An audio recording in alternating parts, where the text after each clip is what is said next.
This is Popular Front, a podcast focused on the very niche and kind of geeky details of modern warfare with me, Jake Hanrahan.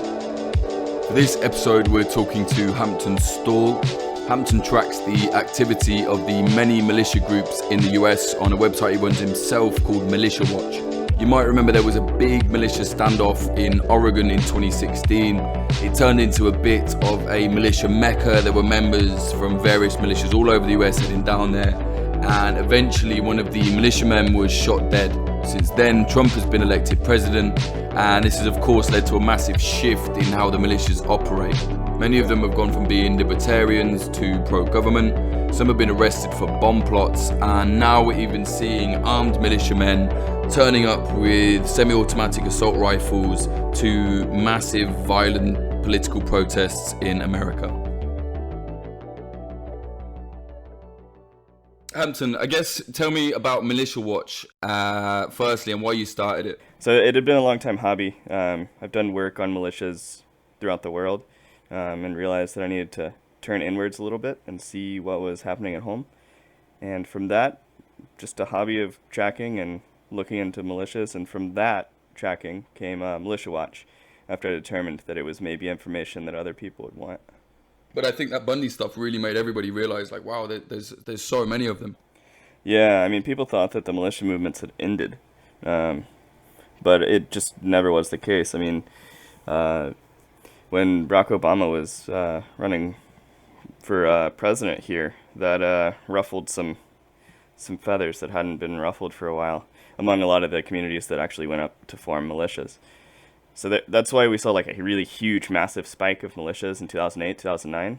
It was sort of like at the same time that the Tea Party was taking on here. And I guess could potentially explain why there's been a pretty significant drop-off of membership since 2016. What constitutes a militia in America? Because obviously in the Middle East, it's quite obvious. You've got lads running around fighting various battles. Yeah. There's no war going on in America. What are they up to? Yeah, this is a really tough question to answer, but I think it's the way that many of these militias sort of self-identify is it's a group of people, not exclusively men. There are some that have women, but a group of people who come together and train for the general self-defense of their communities. Now, what that general self-defense of their communities and what their communities are is something that is very much up for debate, as well as the specific ideology that each militia follows. So the ideology and the defense are mixed together in almost every militia. And is it right to say most of them generally can be considered right-wing? Yeah, the U.S. has a much longer history of right-wing militia activity, so therefore the right is usually more active as far as militias go. There have been a few left-wing militias or groups that are calling themselves militias that have come about since Trump's election. And there were, back in the 80s, there were all kinds of paramilitary groups and whatnot. But most of these militias are small.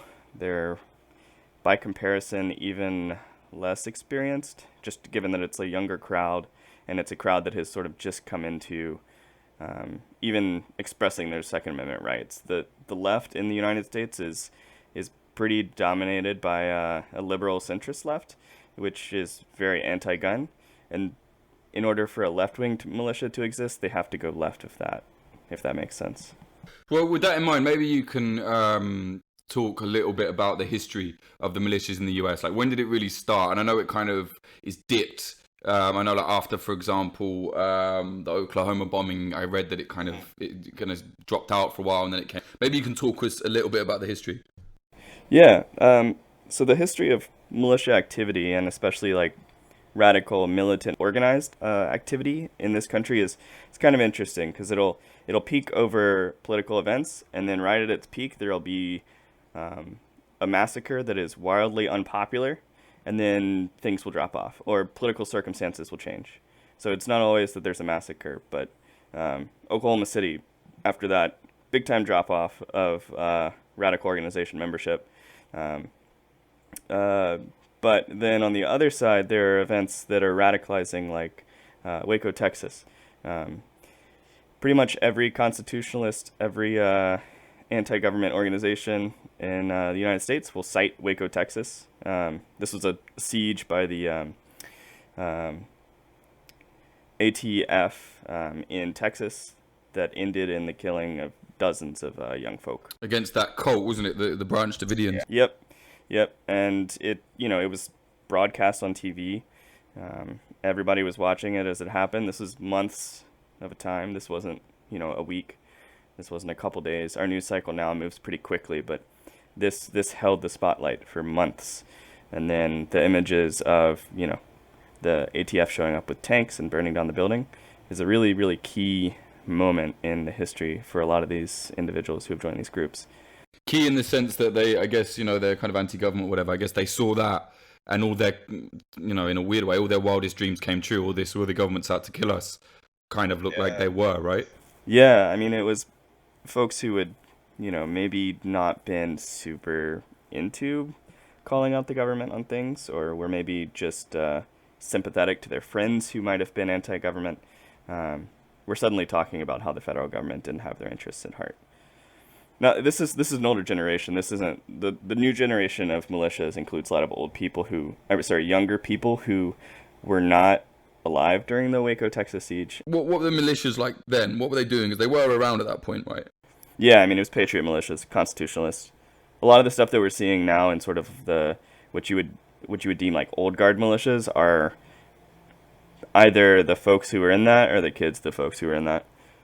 I remember I used to read vaguely about the Michigan militia and, the government's going to come and kill us and conspiracy theorist types. And now, ironically, I see half of the guys that used to be anti-government are now pro-Trump. And it's like they've done a 180. They're now pro-government.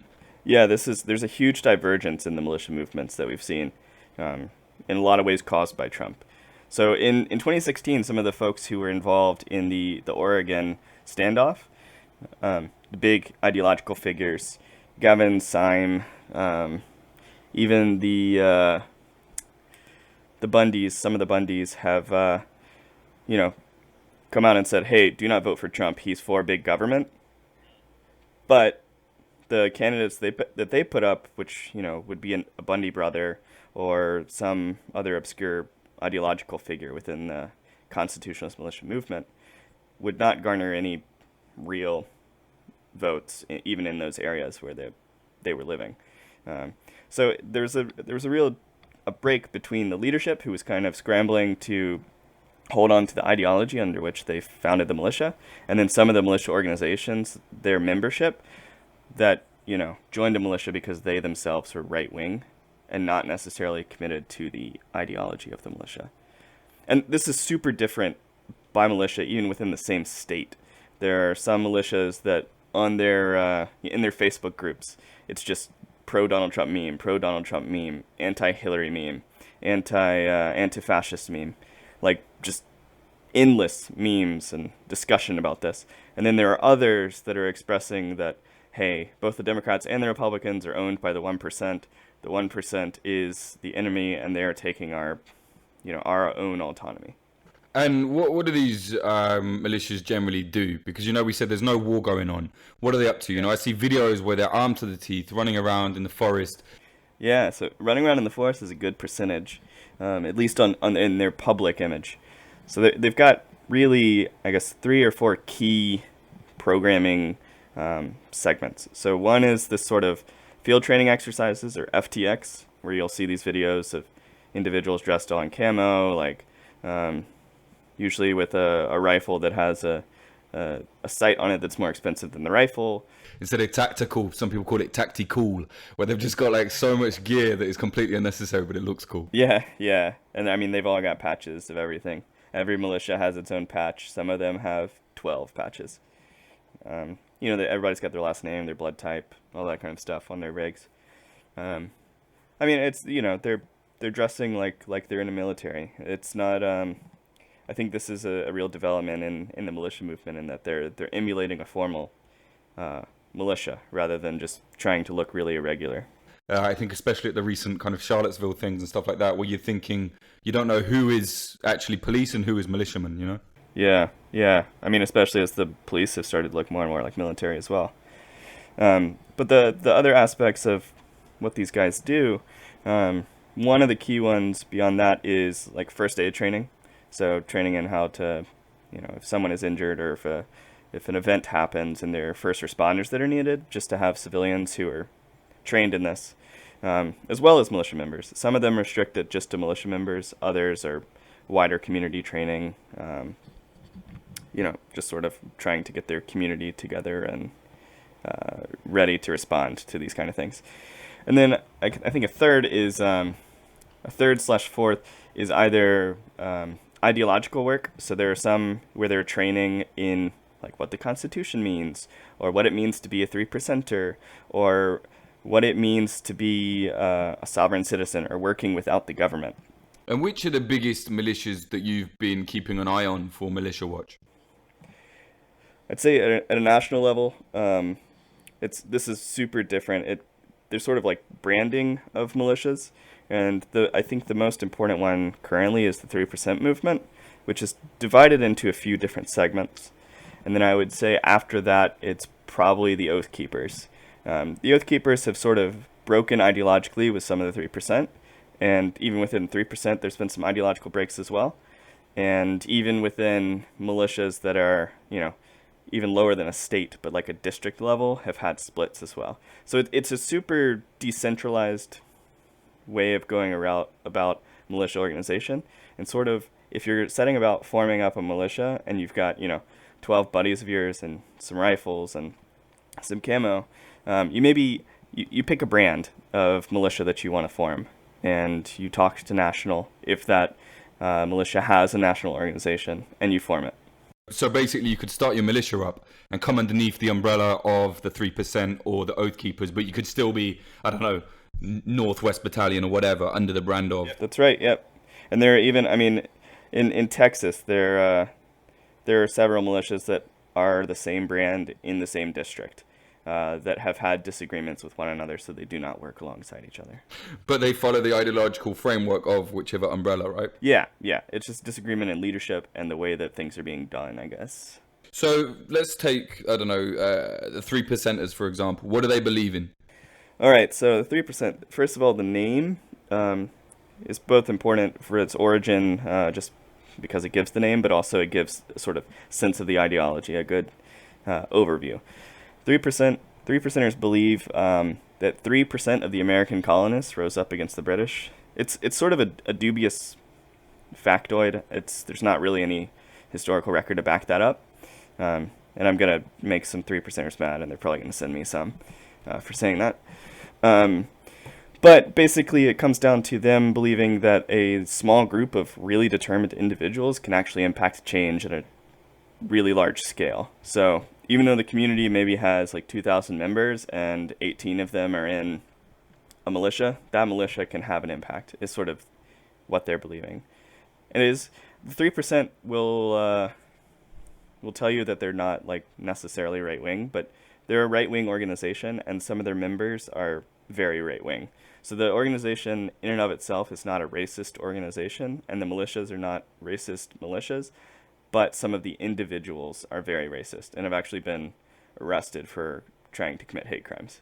Okay. So it's not a prerequisite that you have to be not racist. It's like, we're not racist, right, but we'll take racists. Yeah, like for example, the Georgia Security Force. The Georgia Security Force here, it's they have a few members of color, and they appear in pretty much every video of the group. But then, that being said, the Georgia Security Force 3% has been very active in protesting the construction of mosques because they believe that it marks the Islamization of Georgia or something like that. Yeah, well, correct me if I'm wrong, but it sounded like 3%ers were kind of libertarian, right? But now, how can that be? Yeah, there are definitely some difficult contradictions to deal with, and it is difficult within an organization that's as large as the 3% to have a really firm ideology, especially when it's something that's so decentralized. There was a small protest here organized against the detention center that ICE is using. And these guys showed up to monitor the situation. They showed up with their rifles. The leadership was not there, but some of the members showed up, and they had 3% patches on and 3% hats with their rifles. So for an organization that is, during the Obama years was one of the most anti-government militias in existence, they're now defending a deportation force, a militarized deportation force. So you can see how some of the ideology sort of loses its impact when there's another more pressing ideology for some of the individuals. I mean, if they're then protecting ICE officers, it hardly makes any sense. Yeah, that's right. Overall, I'd say if you were to ask an individual, they would say we're against government corruption, we're against the government stepping in and interfering with our lives where it shouldn't be. But then if you were asked secondary questions beyond that, it's, things like, immigration frightens us.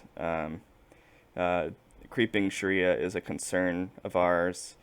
As well as, things like the militia provides a community for me. It's a community that I didn't have, that I appreciate. These guys are like family to me.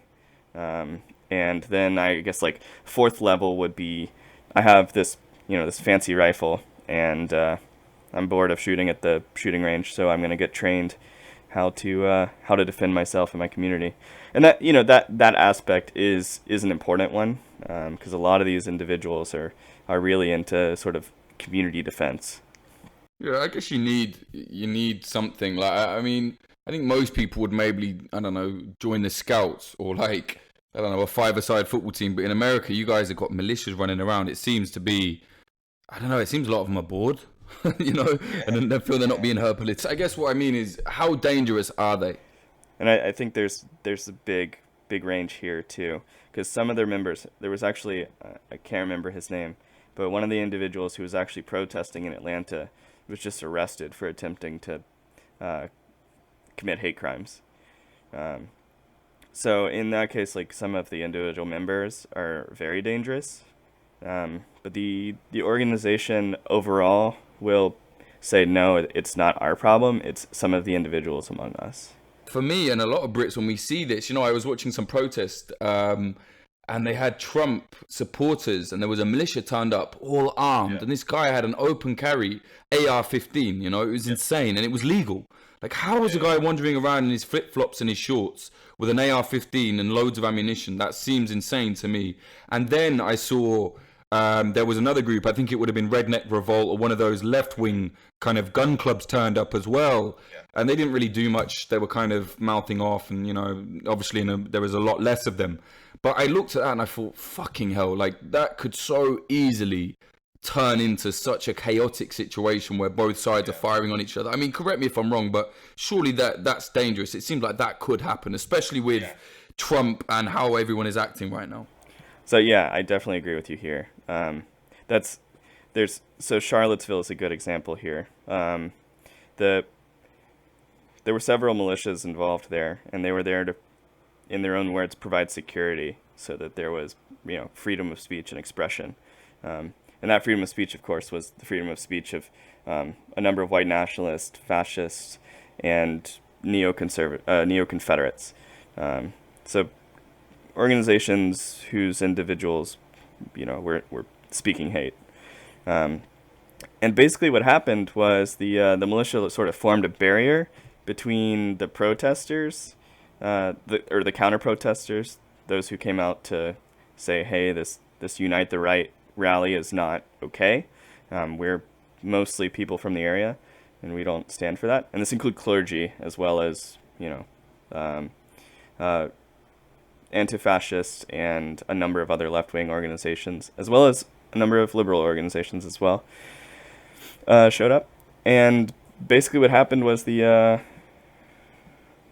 situation got out of the control of the police, and the police evacuated. They just pulled out of the entire situation. So then you ended up having a militia force, which, there was 30 to 40 guys, heavily kitted, with some of them having ideological underpinnings and most of them not having experience in this sort of situation. And suddenly they didn't know what to do. There's a number of photos that have come out, and during the chaos, there are militia members who are wide-eyed and shocked. They don't know what to do.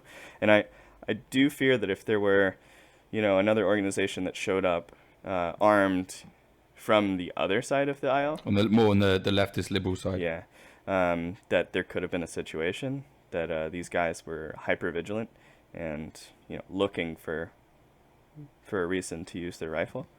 I think that's where there could be real violence. But as far as like organizing against the government and like trying to overthrow the government, that's not really a point of programming anymore. So that's gone. That's out the window really as a whole in Militiaville, essentially. Yeah, and most of them don't even really mind about the militarization of the police. There's been like a lot of crossover from the sort of Blue Lives Matter mindset into the militia camp, which is not something that's existed before.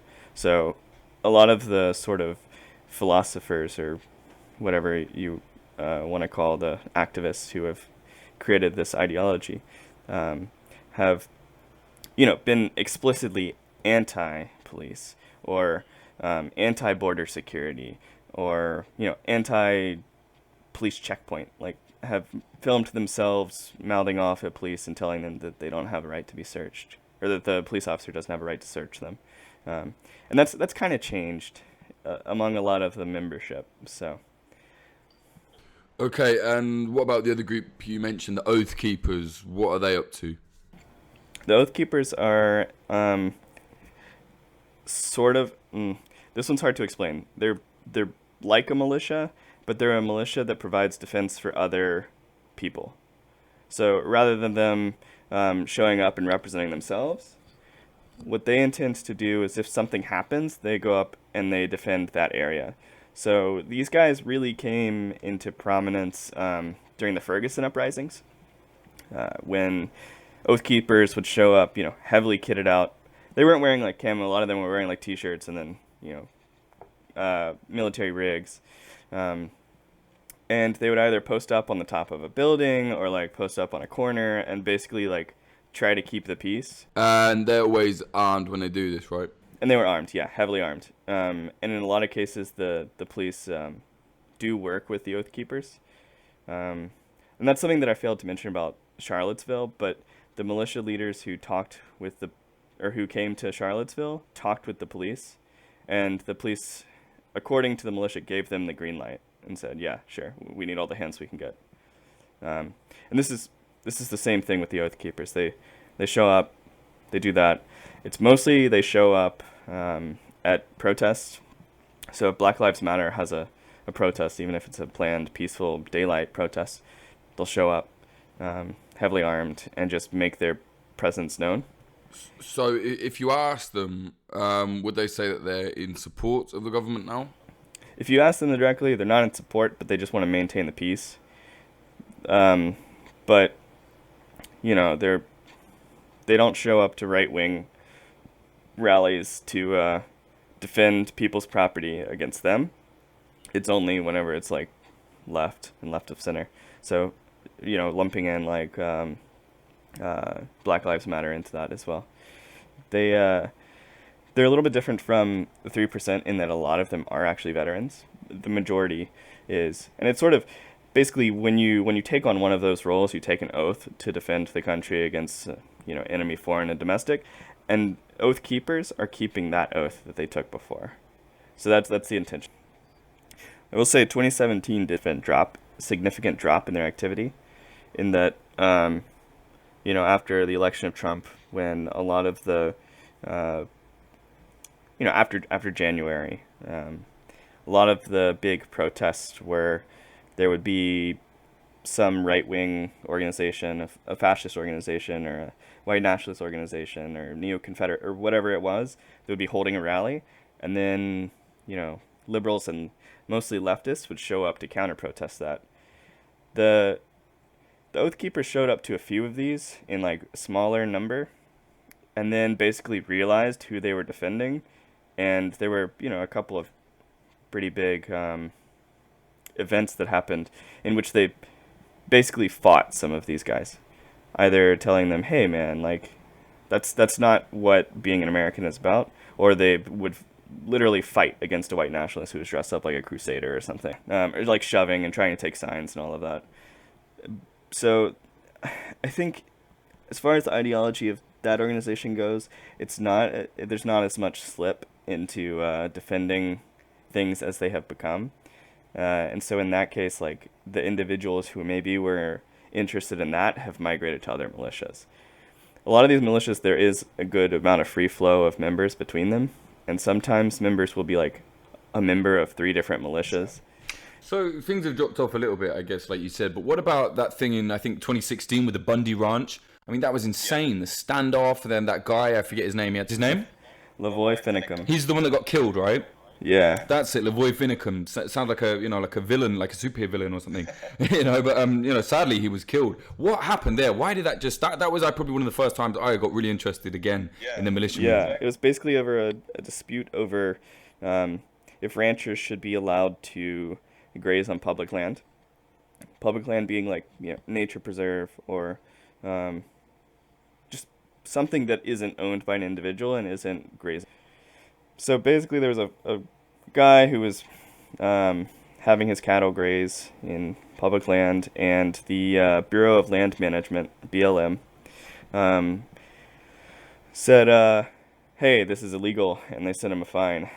And at this point, the Bundys and Lavoy Finicum took interest in this case. They wanted to defend this guy's right to use this public land. Didn't like the state stepping in and right. So they stepped in, and basically the Bundys, with their own little militia, under 20 people, showed up and occupied, with rifles, occupied the bureau, the office. The BLM, the land management thing. Yeah. And previously when I said BLM, I meant Black Lives Matter. So it's confusing, but they showed up to occupy that, and we're setting about listing off their demands. And basically a whole series of other militias. So these were militias that had been in the area, that had been active. Many of them had been active in the Sugar Hill Mine event. There was just this big protest that involved militias standing off in a nearby mine. They showed up to form a buffer zone, as they called it. And basically this was the federal agents that showed up with their rifles, and the Bundy folk were inside the building with their rifles, and these guys showed up with more rifles to form a buffer between those two and to basically send information between the two to negotiate. And those that were inside of the building were very, very against this and told them to leave, told the buffer zone organizations to leave. Wait, so the people they came to defend told them to go away? Yeah. They said that they were escalating the situation, and that was not in their interest. But they didn't do that. They stayed, and actually stayed for a while, a long time. But one of the things that them staying did was, these militia organizations were very well connected, especially across the Pacific Northwest. And they used what was called the either the Patriots or the Pacific Patriots Network or the Patriots Supply Railroad. And this was basically using their own networks on Facebook, the contacts that they had on their phone. They would send out essentially a shopping list, and it would come through the area. What was really interesting here is that this used not necessarily individuals in Colorado being like, oh, these guys need this, I guess I'll drive up there. But they tapped into networks of those who were involved in shipping, so truck drivers and stuff like that. And they would bring it, just in their on their front seat as part of their normal routes. So they'd be shipping, in an 18-wheeler, or not a Mack truck. They'd be going in a Mack truck from, Nevada, and they'd be going up to Seattle or something like that. And they would just, on their route, just make a stop and drop things. And I wrote a little bit about this when I was writing about the ranch, or the BLM standoff. But it was pretty interesting because they had a logistics network that was pretty substantial. Some of the asks for supplies were, it was like things like toilet paper and power bars, but then also the original ask that started this all off was for supplies and, quote, snacks, which led to some really interesting things happening, including at one point PETA, the People for the Ethical Treatment of Animals, showed up with meatless sausage and meatless jerky and, filmed themselves like giving them to these militia members. And they're like, hey, this is pretty good, right? And the guy's like, yeah, it's good, but I want some bacon, ha ha ha ha. So a bunch of weird stuff happened after this got publicity. How did that all end? Because I remember one minute seeing, amazing scenery where you had I remember the snow, it was snowing heavily, wasn't it? And you had all these guys turning up. It became a bit of, it was almost like their little kind of right-wing American militia mecca for a while, it seemed to me. I don't know if that's just looking from the outside or what. Yeah, I mean, it was at the center of so much going on at the time. It was, all over the news. It resolved in a, basically, Lavoy Finicum, leading a lot of this, was on his way to a meeting with the feds, and basically the cops thought that he was running away, and he sped up further after they turned on the lights and did run away. And then he ran his truck off the road, and there are differing narratives here, but it seems like what happened was he got out of the car and either reached for his gun or pulled his gun and was shot by the feds. So he died, and that sort of ended a lot of it. Has he become a bit of a martyr now for their movement? Big time, yeah. He's a huge martyr for it. He's got a little logo that he used to use at his ranch that is an L, a V, and an F together. And it's sort of become, especially in the Pacific Northwest, and especially with constitutionalist militias, it's become sort of a logo, like how there was the Where's Kilroy previously. It's just sort of worked into different images and put all over the place. But do you think things like that gave these militias a bit of a boost? Because Bundy, for right or wrong, he was actually doing what he said he was going to do. I know there was an instance before it as well where they got, They got the police to retreat from some kind of land they wanted to take over. It was Texas. I can't remember. There's some amazing footage where they're like chasing after like armed police on a horse. Yeah. It's insane. Or aiming a sniper rifle at federal officers. Well, yeah, I mean, the folks who were involved in this occupation, their case was dropped. So nothing ever happened. They were charged briefly, some of them were. But then, yeah, they didn't do as much pointing of weapons in this time. It was more just like showing up with their rifles across the chest and saying, hey, get out. So they didn't even really have to coerce anybody. It's a Bureau of Land Management. They don't have like a military base or anything, so.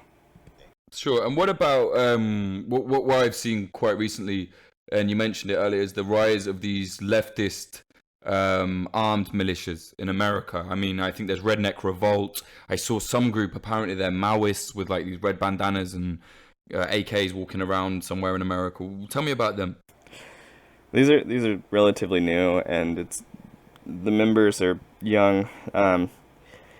Redneck Revolt, I guess I'll start with this, is more of an activist organization than a militia, in that probably 95% of their programming is trying to organize in working class communities for anti-fascist purposes.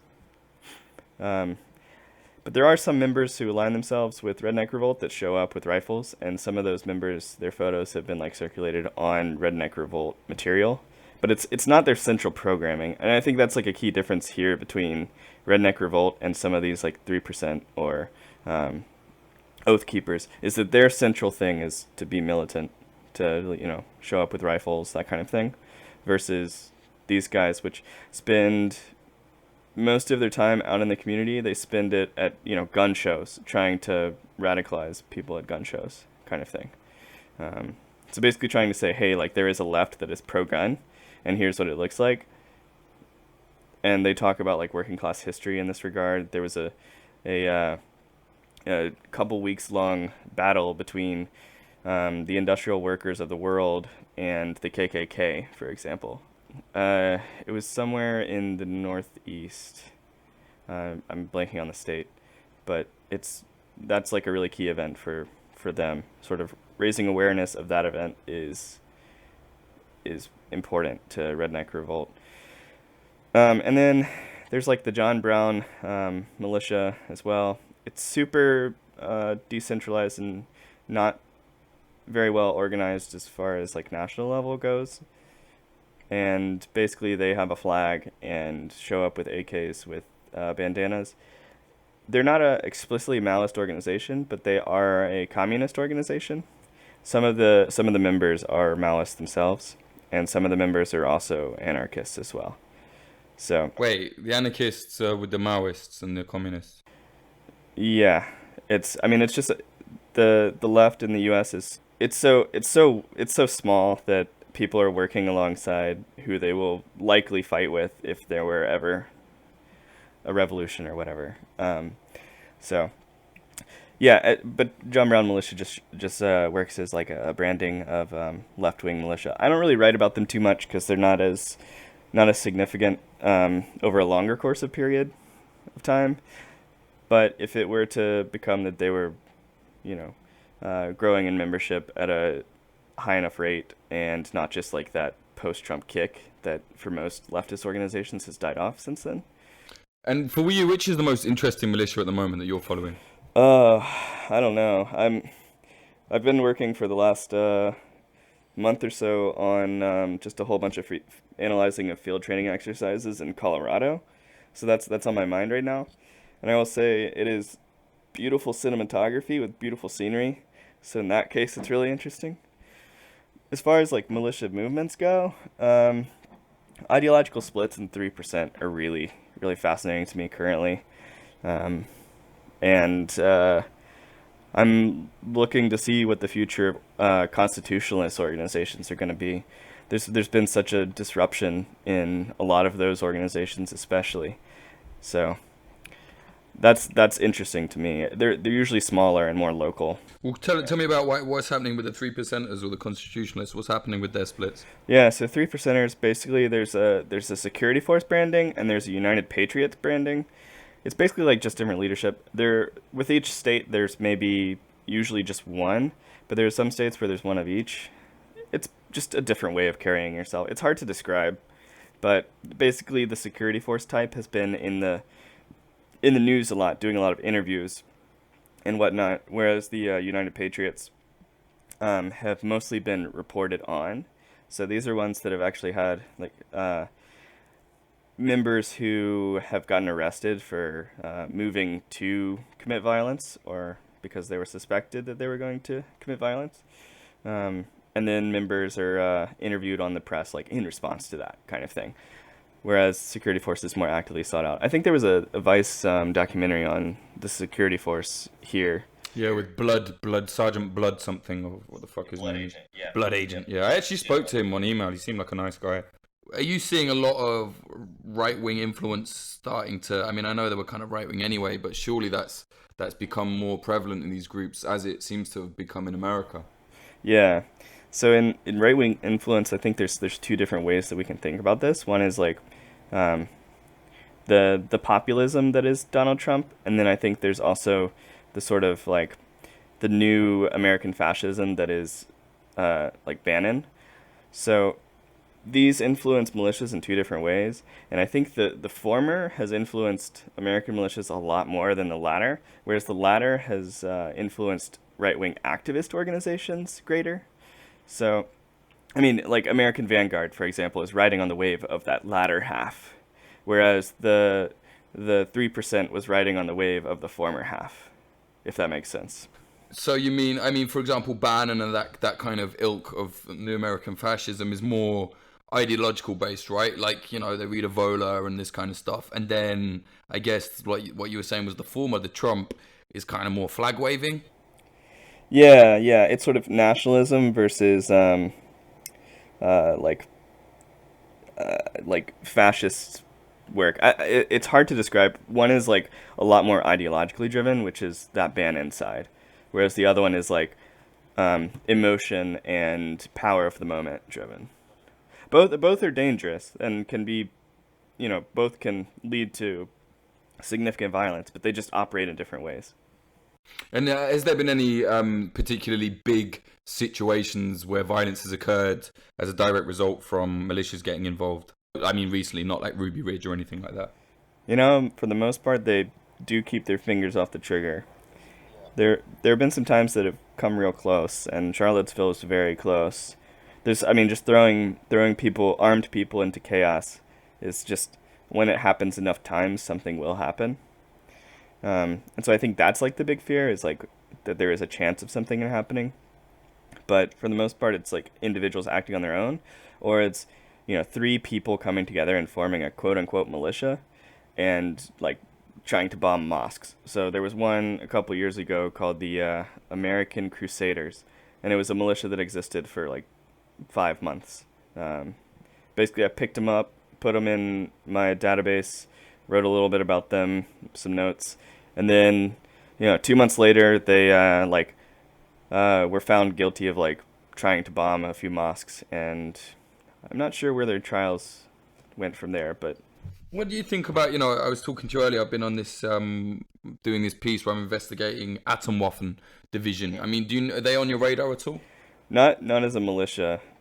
I would deem them more on the Bannon side of things. I don't really know too much about them, but I assume that they're pretty new, yeah? Yeah, 2015 they formed. Yeah, and this is I think more influenced by, at least from my initial reading of them, mostly from your reporting on them, is that they seem to be more coming out of like internet culture and less out of militia culture. Yeah, and like another thing, as vile as they are, their aesthetic is very attractive for anybody, of my generation or somebody who has kind of come out of that internet culture. It's like 4chan meets Hitler meets Charles Manson. You know what I mean? It's insane. It's very potent if you're after that kind of thing. I mean, for example, their belief is not the typical right-wing thing or far-right thing of, well, the Holocaust wasn't actually this bad, or, Auschwitz was just keeping, holding pen or whatever. They are like, the Holocaust did happen and we wish it was bigger. That's how extreme they are. Yeah, which is like, just given the origins, may have come out of irony, and then some individuals took it too seriously, and that's when things get frightening. No, definitely. I think it's really interesting how that's happened. I read Kill All Normies, and I thought one of the really interesting parts in that was how she argued that kind of what used to be the irreverent leftist kind of way of doing things is just taken over from, and taken over by the right online, and then they became irreverent and edgy, and they were the guys. And I think you're right. I think Atomwaffen kind of they capitalized on that, but then through that we're kind of finding out some really dark people got involved. And, now they're linked to 5 murders. Their leader was caught with, explosives and a framed picture of Timothy McVeigh. I mean, it's to me, it seemed like it's so close to just something happening, Yeah. Well, I mean, something has happened. There've been the murders. Like, that's definitely something that has. Of course. I mean, like Heather Heyer, right? The poor young girl that got killed at Charlottesville. I mean, she was the guy that ran her over. I don't know about you, but I've been told very specifically he was a part of American Vanguard, and now they deny it. But of course they would deny it. No, he was there. He may not have been an official member, but he showed up as part of their cadre. I mean, he was wearing the button-down shirt and had the shield and all that stuff. Like, regardless of membership, like that is their ideology. Like, that is what that leads to. And what is American Vanguard? They've rebranded. I can't remember the name that they are now, but it's a fascist party. They're openly fascist. Their little logo was an eagle, like the American eagle symbology, but holding a fascist, which our quarter has that as well. It's on all of our seals and stuff. But this is just a readaptation of that, and it's basically trying to bring fascism back into style in the United States. And there have been times in the United States where fascism was, like an ideology that was taken seriously by some individuals. Now it's sort of, in the media, it's like fascism is sort of this far off thing that's been defeated and it's gone, and that's something that's just Hitler, like that's never happened here, like. But there's ideological underpinnings for it and a history that these guys can draw from, that American Vanguard's been very effective with. What do they believe in? Like, what do they want to happen? I mean, just general fascist stuff, like deportation of immigrants, all of that. just basically they haven't been super clear in some of their end goals, but in private conversations and whatnot, there's been stuff about like a Holocaust again kind of things. It's hard to tell if that's like serious or if that's just them being edgy, and that's the kind of thing where it's like these things aren't really funny to joke about. But I think what's really interesting to me, looking at it now, like I'm a believer in sick comedy, dark comedy. It's comedy, right? But in America, you guys, it's like they've taken the internet, and I see some things on the internet that I laugh at that I know are fucked up, but it's on the internet. I get the internet. It's funny. Like, oh my god, that's fucked up. You wouldn't share it, but you kind of laugh at it. We all do. As much as people want to pretend they don't, they do. But now these guys are really taking it and running with it and kind of being like, yeah, fuck it. Basically, like mobilizing 4chan out of the mum's basement kind of, meme. And actually, I saw Charlottesville and I was like, Jesus Christ, it's like fucking Paul running around. You know what I mean?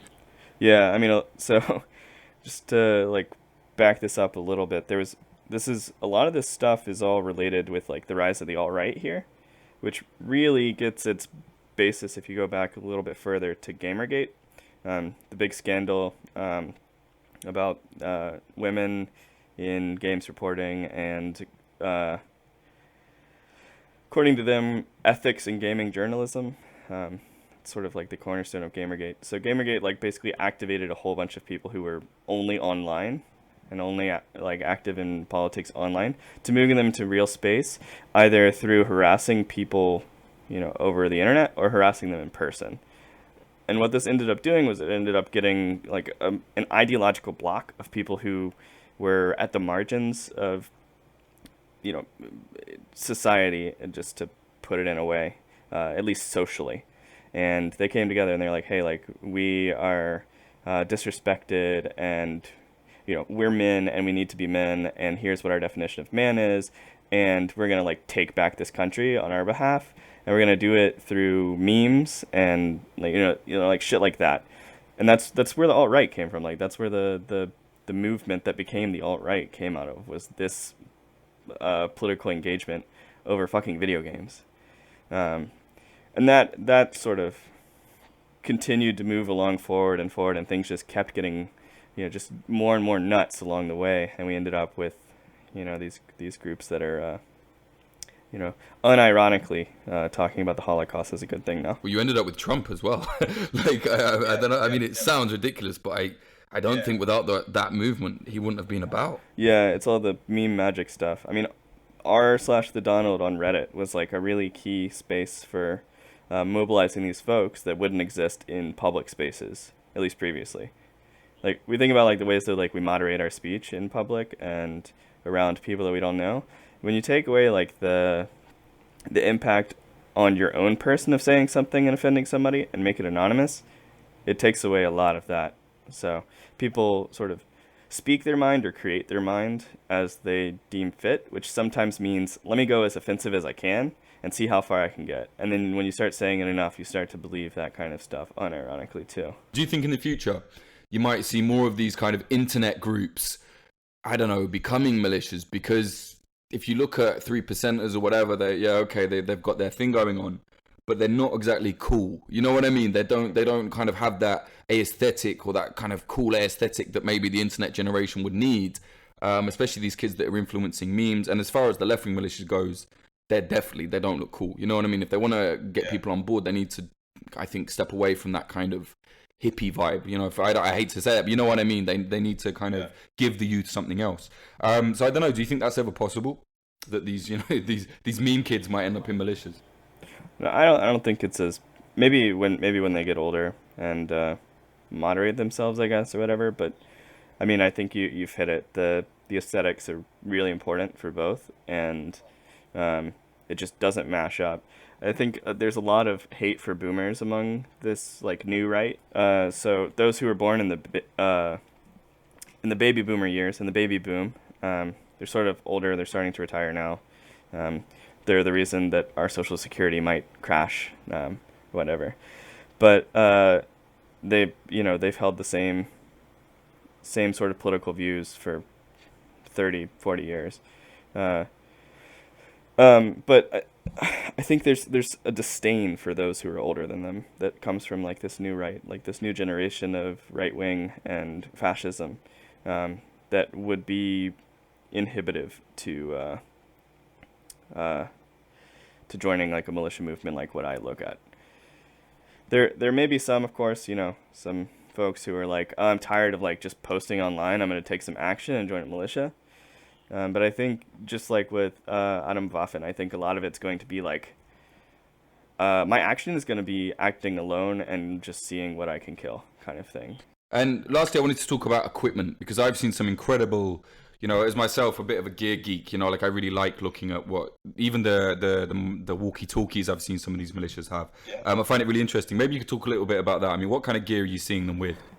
Yeah, there's a huge range. I've got some friends that I talk with about this a lot.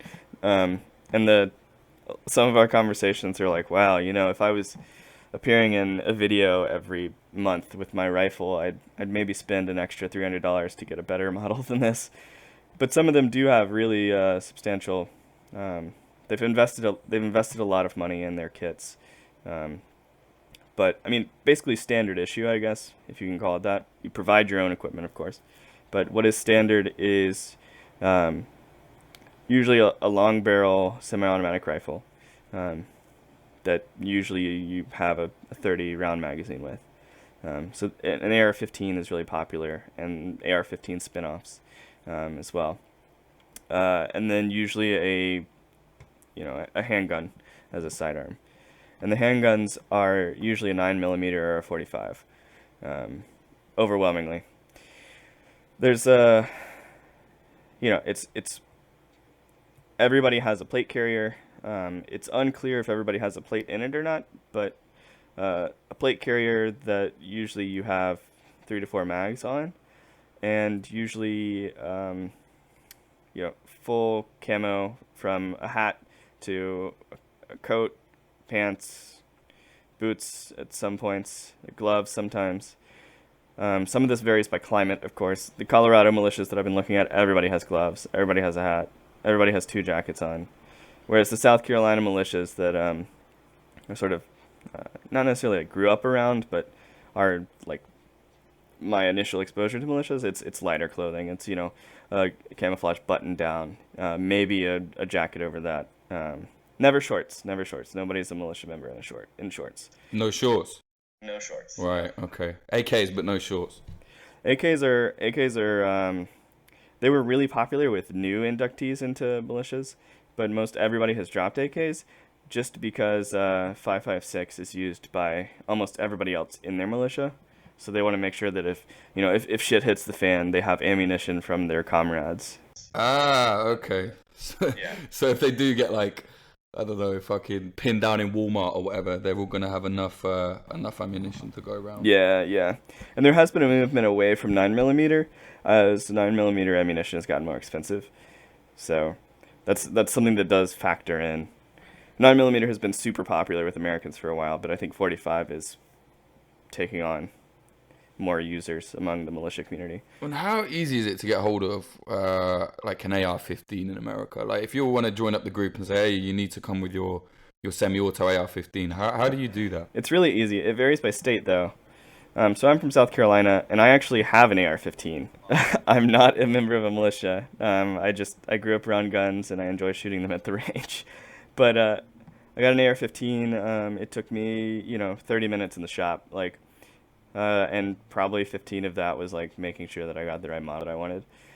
But yeah, you just fill out some paperwork. They had it on an iPad. It was at Cabela's. Like, you just tap through. You give them your driver's license. They do a quick background check on just a list of names that they've got, and you register it right there, and that's it. It's really easy. How much does it cost to get like an AR-15? Mine was just under $1,000. Under $1,000? Yeah, just under $1,000. I got it like on a little bit of a sale because it was right around Christmas time a couple years back. But I mean, you can get it as low as like $500, $600. AR-15s are really cheap. It's just that if you go on the lower end, you're gonna get some shitty parts in it. I mean, they can go up to like $2,500 if you want to get something really fancy. But for just a casual twice a month at the range shooter. I didn't want to spend too much. I think for me, it's so. I think for any Brit, it's. I mean, I'm not saying I'm against it either. Like, I'm not necessarily against guns or whatever. But I just think for me, it's so weird that you guys can just nip to the shop, to buy it. I mean, the only time I've ever seen weapons like that used is literally at war. In Southeast Turkey or in Iraq, I've seen these weapons. But to go to to the shop and just buy one and use an iPad to pick out whichever model you want, it seems insane, man. It seems really insane. Yeah, I originally got it as a just I wanted to see what it was like what it took. Like I had seen these militias, like everybody has like 3 or 4 in their collection, and I was like, holy shit, like it must be so easy to get these. So I show up expecting it to take an hour or 2 hours, and then like me having to wait like a month for everything to clear and come to me. But no, I mean, I walked out of the shop with it, and I was like, wow, this was really easy. And then I looked at getting an AK that was sourced from an Eastern Bloc country, and that was much more evolved. So when it's American made, it's much easier. And when you're in a state that doesn't have too many laws, like South Carolina, it's even easier. Florida is interesting, and some of the other states have this kind of thing where you can buy a rifle, like day of, but for a handgun, you have to wait a month, a week, whatever waiting period they've set up, because handguns are so often used to commit suicide. So do you generally see that the militias are more prevalent in states where it's easier to get hold of guns? Yes and no. I mean, New York, it's a little bit tougher. It's a little bit easier in the state than it is in the city, of course. It's like impossible in the city. But New York has a huge militia movement. Pennsylvania has a huge militia movement. California has a significant one too. It's just about like what kind of equipment they can get. So in California, there are a lot more banned weapons that people can't have. Like there's my uncle or my cousin, sorry, has a gun called the Judge, and it's basically a 44 Magnum that can also fire 410 shotgun shells. So that's illegal in California because it's a ridiculous gun. Yeah, yeah. I can understand why they don't want like a joke gun, like what is literally a clown's gun. Yeah, a gun that when you shoot it, it just sends the shotgun pellets like into the entire room. Like there's no aiming it. Jesus, I remember once in England there was like some shitty like estate that I lived near. This guy. I didn't see it, but I heard about it. Some guy fired a sawn-off shotgun for some reason at a lamppost, and it literally just took the lamppost off, I mean, I didn't see it happen, but the next day there was no lamppost there, and that's what everybody said happened. So I was like, wow, Jesus Christ, like imagine. But what I meant to ask actually was what about this border situation? Because I've seen footage of militias on the Mexican border. What is it, California and Mexico? On that border, and then I read that there was, I don't know, a politician who kind of endorsed what they were doing, and they were tying up, Mexicans trying to get over and stuff like that. Yeah, so the militia that I'm working on right now does this a lot, actually. This is where it's like there's such an interesting disconnect in communities in the States. A lot of folks who live on the border are, married to, like Americans are married to people who were born in Mexico. Like they go across the border, like, and hang out and all that stuff. The communities are, the border isn't really that important to a lot of border communities. They like the people on the other side of the border. But then you get folks who are like, militias from like Colorado, like I was saying, or Idaho, or just far enough away that they don't really know the situation, but close enough that they can drive there for a weekend. And they'll show up, and what they do is they go on border patrols, and they do what's referred to as denying the enemy, which is both receiving families and smugglers and even some humanitarian organizations will like leave stashes of water in the desert at the border, so that those who are crossing don't die on the way over. And these militias will go and look for those stashes and destroy them. It's incredibly inhumane because they're basically condemning folks who are trying to cross the border to death. Why do they do that? What's their reason for wanting a guy to just perish in the desert? They're anti-illegal immigration, and they think that what needs to happen is they need to patrol the border more. It's sort of the same logic that leads to thinking that a border wall will stop illegal immigration. even though like the overwhelming majority of illegal immigration into this country is just people overstaying their green cards, and like you can do that on a plane. You're not walking across the border. Yeah, a really expensive wall is really not going to do much of a difference. So it's sort of like we're going to make it even harder for you to walk across this border, and we're going to do that in a way that could potentially kill you as well. And also, I mean, I think for a lot of the guys, like, it's new scenery. It's a new quote unquote operating environment. A lot of them are like camping out on the border and like on the lookout for people trying to cross the border on foot, kind of thing. Yeah, there was I think it was Mother Jones had a journalist that was embedded with them for a bit, one of the militias. And it was a really interesting story because border agents actually, this was from his own account, border agents came up to the militia and like endorsed their work and was like, yeah, like we really appreciate this. We're understaffed. Which is incredibly worrying that agents of the state are saying that to irregulars who are highly armed and like, almost certainly looking to kill people coming across the border. Yeah, definitely. I saw some footage where a guy that no one could prove it or not, and I think in the end he said he was lying, but it was quite possibly he wasn't. There was some night vision footage where this guy was, he's patrolling a border, one of these militia guys, and he just started firing and claimed to have shot a guy, you know what I mean? Like literally killed a guy on the border. And I mean, I'm sure how would they even know, in some big stretch of wasteland, how would they know who did it or didn't? No, I don't know. It's rough, and it's, they come from out of state almost every time. Don't really know what they're doing, and I mean, I'll get some flack from some if they hear this and me say that they don't know what they're doing. But I mean, they're showing up and like driving around the border with jeeps with like rifles pointed in a direction, and like that's what they think is operating on the border. Right, high operating, tactical. Got it. And what do you think? There's anything that would happen? I don't know if it's Trump getting deposed or whatever. Is there anything you think that would happen in America that would send these militias to just go bananas and start acting outside of the forest as opposed to like running around doing their training? Yeah, no, I wonder what impeachment would do. Yeah, I mean, just going off of social media, like, and people like to talk big game when things are maybe unlikely, but there's a chance for them to happen. It's like, this is what I would do in this situation. But some militia members have been like, if this happens, like, we're loading up and we're riding out kind of thing. And we're preparing for the second Civil War. There's some militias that believe that another Civil War is coming, and they think that that will be the event that precipitates that.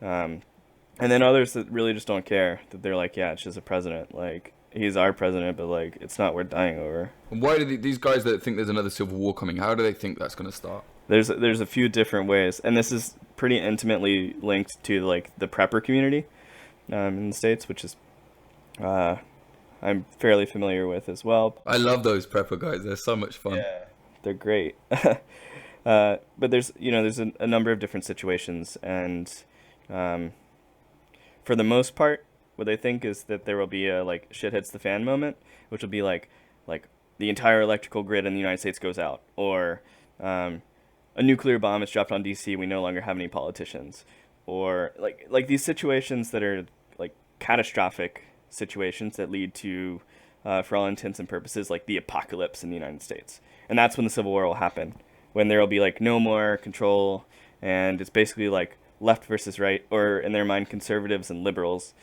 I don't know. I think right now, like, just the sort of popular one is to talk about impeachment, just because it's something that's like in the news, and MSNBC likes to talk about, is Trump about to be impeached all the time? CNN talks about it all the time too. These are like two media that are seen as like the fake news or whatever due to Trump. They're liberal media, so that's the guys are reacting to that and saying that this is when Civil War will happen. But I mean, we never know like what'll happen in the next 6 months, next year, what might be like the next like headline item that is seen as, oh yeah, we're gonna go to Civil War soon. There's just some people who want to see a Civil War happen. Like, they won't say it out loud, but they want to prepare for it and like LARP it in a lot of ways. Yeah, well, yeah, LARPing, exactly. That's what I wanted to ask. I was gonna say, what kind of people join these militias? Because it seems like you just said, it's like people want something. It's they just, I can understand in a way, not that all their right-wing shit or whatever, or they're pro-government, but like I can just understand that these guys want something that's bigger than themselves to do. Yeah. No, that definitely. I think a lot of group membership, just across every political spectrum and every segment of society, is about being part of something bigger. And I mean, this is something that like the Islamic State has in common with like the International Freedom Battalions, like the International Volunteers that are fighting alongside the YPG, as well as American militia movements and the Democratic Party and a subreddit, even if you're the admin of it. Just feeling like you're impacting something disproportionately, that you're part of some larger plan or program, it's invigorating for a lot of people. So I think most of the time, like, people are joining militias for this exact same reason in the United States, that they alone, they have one rifle, they have one handgun, like, they're not going to be able to like be a security force or like really be able to train their community in first aid. But if they're part of an organization, they can. So I think that's really important. And I think, like I said, I think that like the fourth level reason for joining a militia is like that community. Like these people are my community, and they're like these comrades are my brothers and sisters kind of thing. And I think that's really important, especially for a lot of rural communities and communities that have been at the margins in the United States for a while.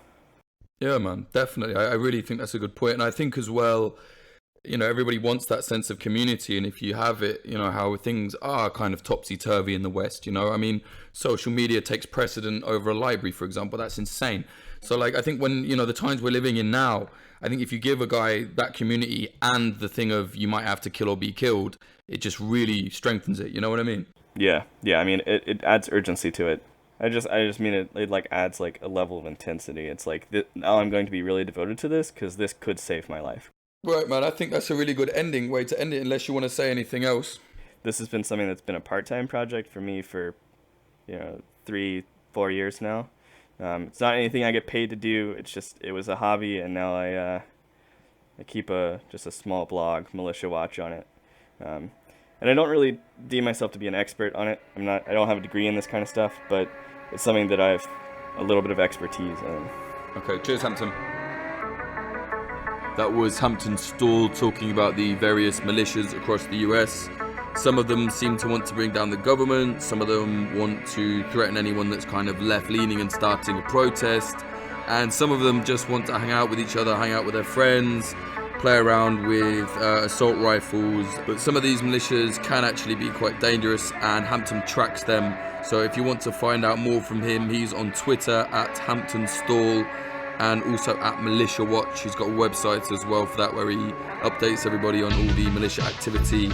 That is medium.com/Militia Watch. If you want to find out more on Popular Front, you follow my Twitter. That's Jake_Hanrahan, JAKE_HANRAHAN. And you can also support us and see the podcast grow up into something much better, if you like, on Patreon. That's patreon.com/Popular Front.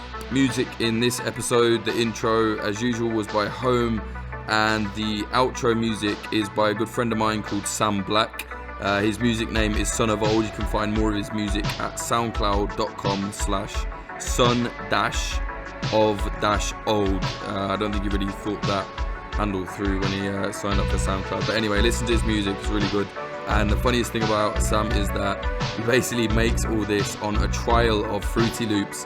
So he can't really save any of his music, so he has to make each beat and just finish it if he wants to export it. But I think that's quite cool.